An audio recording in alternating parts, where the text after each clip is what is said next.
मेरी उम्र 20 साल हो चुकी थी और मेरे घर वाले मेरे लिए रिश्ते देख रहे थे। तभी मेरे अब्बू के दोस्त से उनकी मुलाकात हुई। वो उन्हें घर ले आए तो मैं चाय बनाकर ले आई। अब्बू ने मेरा तारुफ करवाया कि ये मेरी बेटी है। थोड़ी देर गपशप के बाद वो अपने घर चले गए। कुछ दिनों बाद अम्मी ने बताया कि अब्बू के दोस्त मेरे लिए अपने बेटे सलीम का रिश्ता मांग रहे हैं। अम्मी ने मेरी मर्जी जाननी चाहिए तो मैंने कहा, आपकी मर्जी, आपको जो बेहतर लगे। अम्मी ने सलीम की तस्वीर दिखाई तो मैंने रख दी। अम्मी बाहर चली गई तो मैंने तस्वीर उठाकर देखा। काफ़ी खूबसूरत लड़का था। मुझे भी पहली ही नज़र में अच्छा लगा। इसके बाद उन्होंने शादी की जल्दी की और चट मंगनी और पट ब्याह हो गया और आज मैं उसकी दुल्हन बनी बैठी थी। शुरू के दिन तो बहुत ही अच्छे गुजरे और कुछ दिनों बाद सलीम और मैं कराची चले गए। वहाँ उनका बहुत ही खूबसूरत फ्लैट था। मेरे शौहर सुबह जाते और शाम में वापस आ जाते। इस तरह 1 साल का अरसा गुजर गया और अल्लाह ने हमें एक प्यारी बेटी से नवाज दिया। कुछ दिन पहले मेरे शौहर एक आदमी को लाए और मुझे खाना तैयार करने को कहा। मैंने खाना पकाया और सबको खाना पेश किया, लेकिन वो आदमी मुझे अजीब सी नज़रों से देख रहा था। मुझे बहुत अजीब महसूस हुआ तो मैं उठकर बाहर आ गई और मेरे शौहर ने दोबारा मुझे बुला लिया। कुछ दिनों के बाद वो और आदमियों को घर ले आए और कहा कि ये मेरे दोस्त हैं। अब तो वो चारों हर वक्त आते जाते रहते। मैंने कई बार सलीम को समझाया तो वो कहने लगे कि वो मेरे बचपन के दोस्त हैं। इस तरह 1 साल का अरसा गुजर गया। अब मेरी 2 बेटियां हैं। रात में मेरे शौहर घर आए तो वो नशे में थे। शायद उन्होंने शराब पी रखी थी, लेकिन आज से पहले ऐसा कभी नहीं हुआ था। मैं चुपचाप जाकर सो गई। सुबह हुई तो मैंने उनकी किसी बात का जवाब ना दिया, लेकिन उन्हें अंदाज़ा हो गया था कि मैं उनसे नाराज़ हूँ और उन्होंने मुझे मनाने की भी कोशिश ना की। इस तरह अब तो मामूल बन गया। वो रोज़ शराब पीकर घर आते, सुबह फैक्ट्री के लिए ना उठ पाते और इसी तरह काफ़ी छुट्टियाँ करने लगे। अब तो फैक्ट्री वालों ने भी इन्हें काम से निकाल दिया, लेकिन इनकी हरकतों में कोई फर्क ना आया। कुछ दिनों बाद मेरी छोटी बेटी बहुत बीमार हो गई तो मैं अकेली ही उसे डॉक्टर के पास ले गई।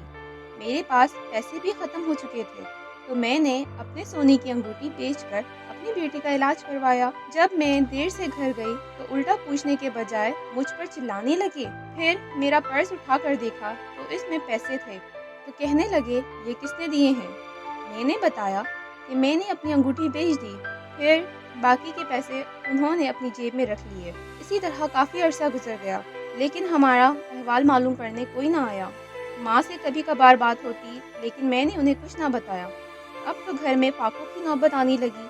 सलीम शराब के लिए घर की जो भी चीज़ नजर आती बेच देते। उन्हें तो नौकरी की भी कोई फिक्र ना रही और ना ही घर की। अब मैं खुद अपने घर में बच्चों को ट्यूशन पढ़ाने लगी और सिलाई का काम करने लगी। गुजारा होने लगा, फिर भी उनका पेट ना भरता और अब सलीम ने जुआ खेलना भी शुरू कर दिया। मेरी हालत बहुत खराब रहने लगी क्योंकि मैं माँ बनने वाली थी और दिन ब दिन उनके जुल्म बढ़ने लगे। अगर मैं पैसे ना देती तो वो मुझे मारते, लेकिन ऐसे ही हमारी लड़ाई हो गई और उन्होंने मेरे पेट पर बहुत बुरी तरह मारा और मैं वहीं बेहोश हो गई। मुझे बेहोश देखकर वो घबरा गए और हॉस्पिटल ले गए। डॉक्टर ने ड्रिप लगाई और दवाइयाँ दी और कहा कि आराम करे। अब मेरा बच्चा भी नहीं रहा। ये सुनकर मैं बहुत रोई। फिर मैंने घर फोन किया तो अम्मा ने कहा, बेटा तुम्हारे भाई अलग हो गए हैं, तुम्हारा बाप बूढ़ा हो चुका है और अब वो कैसे तुम्हें खिलाएगा, तुम्हें वहीं रहना है। तो मैं चुप हो गई और ससुराल वालों को कॉल की। उन्होंने कहा, हमारा उससे कोई ताल्लुक नहीं, ना वास्ता है, चाहे तुम लोग मरो या जियो, हमें कॉल ना करना। मैं बस अपनी बच्चियों के लिए ही जी रही हूँ। मेरा दिमाग अब काम नहीं करता क्योंकि ये सब बुरे लोगों से दोस्ती का अंजाम था, वरना सलीम पहले तो ऐसे ना थे। मैं बहुत परेशान रहने लगी हूँ और मुकम्मल तौर पर जहनी मरीज बनती जा रही हूँ। सलीम के किए गए सितम ने मुझे मुकम्मल तौर पर तोड़ दिया है। इस तरह 2 साल और गुजर गए। तब मेरे पड़ोस में एक फैमिली आई और निम्रा मेरी अच्छी दोस्त बन गई। वो एक एनजीओ में काम करती थी। उसके 2 बेटे थे।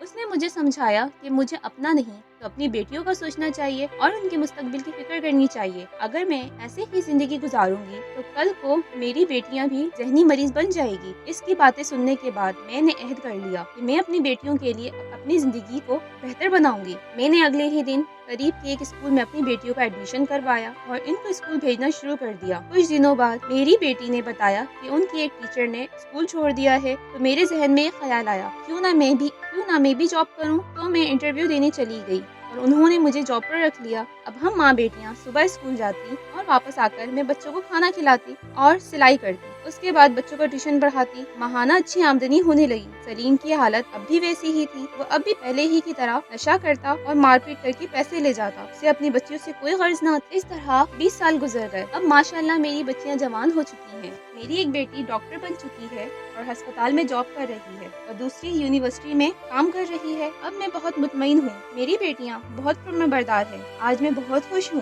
کیونکہ آج میری بڑی بیٹی رابعہ کے سسرال والے آ رہے تھے۔ روہیل بھی ایک ڈاکٹر ہے اور رابعہ کو پسند کرتا ہے۔ آج اس کے گھر والے باقاعدہ طور پر رابعہ کے لیے رشتے کی تعریف لینے آ رہے تھے۔ میں نے روہیل کو پہلے ہی سلیم کے بارے میں سب بتا دیا تھا اور اس کے گھر والوں کو رابعہ بہت پسند تھی، انہیں سلیم سے کوئی اعتراض نہ تھا۔ علیزے کا رشتہ بھی نمرہ نے اپنے بیٹے شہزاد کے لیے مانگ لیا، وہ ایک بینک مینیجر تھا۔ میں نے عشاء کی نماز ادا کی اور شکرانے کے نوافل ادا کیے اور اللہ کا شکر ادا کیا۔ اس کہانی کے آخر میں اپنی پیاری بہنوں کو ایک میسج دینا چاہتی ہوں، جو اپنی زندگی کے حالات سے تنگ آ کر خودکشی کر لیتی ہیں یا پھر مجبور بن کر سب سہتی ہیں۔ اگر مسئلے حد سے بڑھ جائیں تو اسلام ہمیں یہ بھی حق دیتا ہے کہ اس شخص سے اپنے اور اپنے بچوں کے لیے الگ ہو جائیں۔ اس سے ایک نہیں بلکہ کئی انسان ذہنی مریض بننے سے بچ سکتے ہیں۔ اگر میں اپنی بیٹیوں کے لیے سٹینڈ نہ لیتی اور خود کو نہ سنبھالتی تو آج میری بیٹیاں اس مقام پر نہ ہوتی، شاید وہ بھی میری طرح ذہنی مریض بن چکی ہوتی۔